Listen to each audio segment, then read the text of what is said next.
बहुत समय पहले की बात है। हरिपुर नामक गांव में मीनाक्षी नाम की एक औरत रहती थी। मीनाक्षी की दो बेटियां थी, चंचल और रूबी। चंचल मीनाक्षी की सगी बेटी नहीं थी। चंचल मीनाक्षी को रोड के किनारे कचरे में पड़ी हुई मिली थी।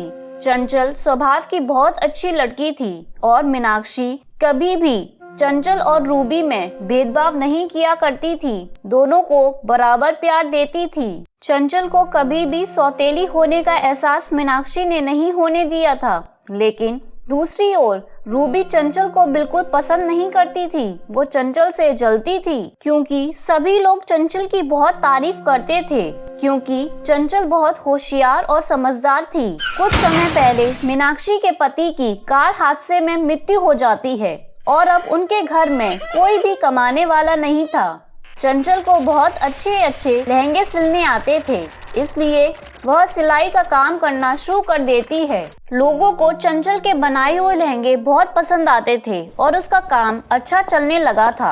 अब उनका घर इसी कमाई से चलता था। ऐसे ही कुछ दिन बीत जाते हैं। चंचल और रूबी का रिजल्ट आता है। रूबी का रिजल्ट देखकर मीनाक्षी का खून खौल जाता है और रूबी को एक जोर का चांटा मारती है। रूबी, मुझे तुझसे ये उम्मीद नहीं थी, तू इस बार भी फेल हो जाएगी। मैंने तेरे 3 ट्यूशन लगा रखे हैं, इसके बाद भी तू फेल हो गई। चंचल को देख, वो तेरी ही उम्र की है, तुझसे 4 गुना तेज है और इस बार भी फर्स्ट आई है और पढ़ाई के साथ साथ सिलाई भी करती है और पूरा घर भी चलाती है। और एक तू है कि पैसा बर्बाद करने पर तुली रहती है। मम्मी, कभी कभी तो मुझे ऐसा लगता है कि आप इसे नहीं, मुझे उठाकर लाई थी उस कचरे के ढेर से। मैं आपकी सौतेली बेटी हूँ। ये मत करो, वो मत करो, दोस्तों के साथ मत घूमो, पार्टी मत करो, यही तो उम्र है। अगर मैं अभी एंजॉय नहीं करूंगी तो कब करूंगी। इसी तरह रूबी अपनी माँ से बहस करी जा रही थी। रूबी की इतनी बकवास सुनकर मीनाक्षी को गुस्सा आ जाता है, इसलिए वह गुस्से में रूबी को एक जोरदार थप्पड़ मारती है और कहती है, एंजॉय करने के लिए तुझसे किसने मना किया है, लेकिन शायद अभी तुझे पता नहीं है पैसे कितने मेहनत और मुश्किल से कमाए जाते हैं। बेचारी रुचि स्कूल जाती है और फिर रात भर बैठकर लहंगे सिलती है, तब जाकर 4 पैसे घर में आते हैं। आज से तेरी पॉकेट मनी बंद। जब तेरे पास एक फूटी कौड़ी नहीं रहेगी तब तुझे पैसे की कीमत समझ में आएगी। और अगर एंजॉय करने का इतना ही शौक है तो जाओ, खुद कमाओ, खाओ और एंजॉय करो। ये सब सुनकर रूबी वहाँ से चली जाती है। रूबी को चंचल पर बहुत गुस्सा आ रहा था। आज मुझे मम्मी ने उस चंचल की बच्ची की वजह से मारा है। चंचल की बच्ची, अब तू देख मैं तेरे साथ क्या करती हूँ। अब मैं तुझे ज्यादा दिन इस घर के अंदर टिकने नहीं दूंगी। रूबी चंचल से बदला लेने के लिए एक जादूगरनी के पास जाती है और उस जादूगरनी को पूरी बात बताती है कि वह अपनी सौतेली बहन से बदला लेना चाहती है। रूबी की पूरी बात सुनकर जादूगरनी रूबी से कहती है, मैं तुम्हें एक जादुई लहंगा देती हूँ, लेकिन उसके बदले में मुझे 5000 रुपए देने होंगे, तभी तुम्हें ये जादुई लहंगा मिलेगा। तुम ये जादुई लहंगा अपनी सौतेली बहन को पहना देना, फिर देखना वो कैसे तुम्हारे वश में आ जाती है और तुम्हारे इशारों पर नाचती है। जादूगरनी की बात सुनकर रूबी खुश हो जाती है और उस जादूगरनी को 5000 रुपए देकर जादुई लहंगा लेकर अपने घर आ जाती है।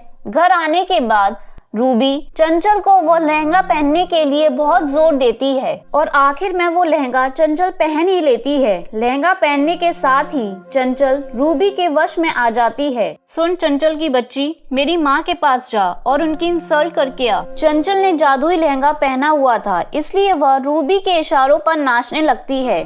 उसके बाद चंचल अपनी माँ के पास जाती है और अपनी माँ की बहुत इंसल्ट करती है। थोड़ी देर बाद रूबी चंचल को अपनी माँ पर अत्याचार करने को कहती है। चंचल बिल्कुल वैसा ही करती है।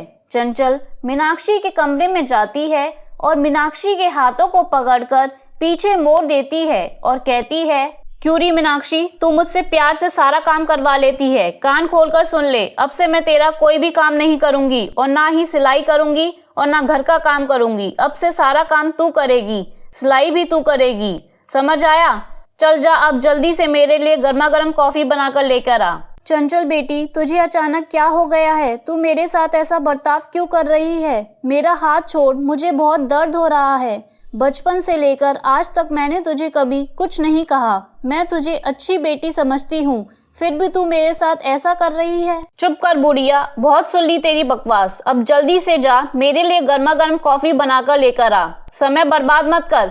और हाँ, उसके बाद तुझे घर की सफाई भी करनी है, घर बहुत गंदा हो रहा है। मीनाक्षी चंचल के इस बर्ताव से बहुत परेशान हो जाती है, क्योंकि उसे समझ नहीं आ रहा था कि अचानक चंचल को क्या हो गया है। थोड़ी देर बाद मीनाक्षी गर्मा गर्म कॉफी बनाकर चंचल के पास ले जाती है। मीनाक्षी देखती है कि उसने अपने हाथों से बनाए सारे लहंगों में आग लगा दी है। तभी मीनाक्षी चंचल से कहती है, चंचल बेटा, तुमने ये क्या अनर्थ कर दिया? तुमने सभी लहंगे जला दिए। ये तो बहुत बड़ा नुकसान हो गया। तुम्हें ऐसा नहीं करना चाहिए था। ये लहंगे मैंने अपने हाथों से बनाए थे, और अगर मैंने ये जला दिए तो क्या हो गया? ये सब तमाशा देखकर रूबी मन ही मन बहुत खुश हो रही थी। चंचल के जाने के बाद रूबी मीनाक्षी के पास आती है और कहती है, देख लिया मम्मी, इसने अपना असली रूप दिखाना शुरू कर दिया। सौतेली तो सौतेली ही रहेगी, चाहे उसे कितना भी प्यार दो। मम्मी, अभी भी समय है, आप इसे धक्के मारकर घर से बाहर निकाल दो,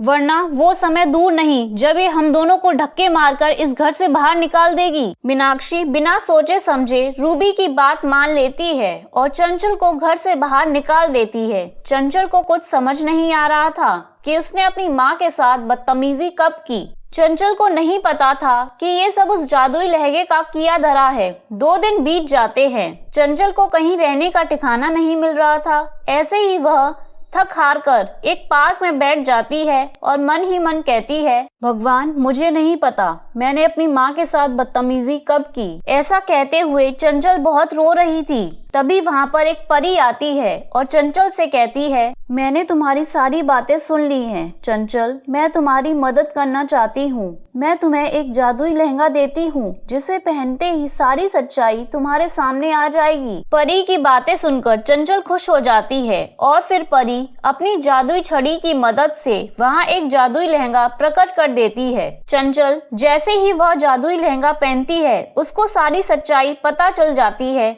और वो तुरंत ही अपने घर जाती है और रूबी से कहती है, रूबी, मुझे सब पता चल गया है कि तुमने मेरे साथ क्या किया था।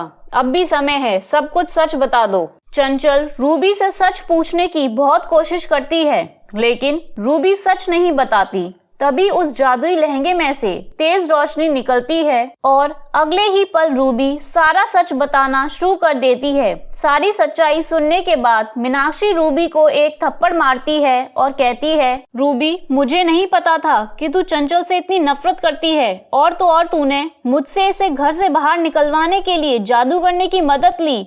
आज मुझे तुझे अपनी बेटी कहते हुए भी शर्म आ रही है। अगर परी चंचल को दूसरा जादुई गाउन नहीं देती तो शायद ये सच मेरे सामने कभी नहीं आ पाता। रूबी अपनी माँ से माफी मांगती है, लेकिन मीनाक्षी उसकी एक नहीं सुनती। तभी चंचल कहती है, माँ, कोई बात नहीं, इसको एक मौका दीजिए, गलती इंसान से ही होती है। चंचल के कहने पर मीनाक्षी रूबी को माफ कर देती है और अब दोनों सौतेली बहनें सगी बहनों की तरह रहने लगती हैं और अब सब हंसी खुशी रहने लगते हैं।